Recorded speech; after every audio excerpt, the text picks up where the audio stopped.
Hello, everyone, and welcome to another episode of 1 Minute English. Today, we're going to talk about the difference between whose, which, and which one. Okay, let's have a look.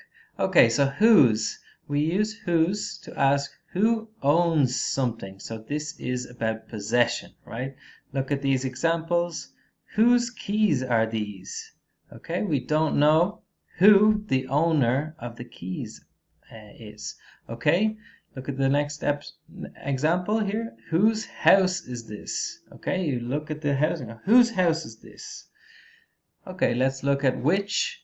Okay, we use which to find one thing from many things. Okay, so look at the picture here in the library. Which book do you need? Okay, there are lots of books here, right? And you say which book do you need?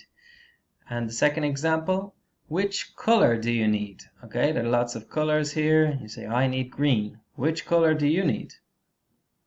And the last one here is which one. Okay, we use which one to find one thing from a few things. Okay, so when somebody gives you an option of like 4 or 5 things, you say, which one is my thumb?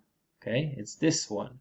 Which one is my index finger? Okay, because you already know that I'm talking about fingers, so we say which one.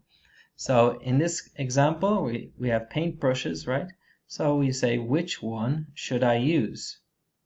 And here we have vegetables, so we don't need to say, oh, these are vegetables. So we say which one is corn?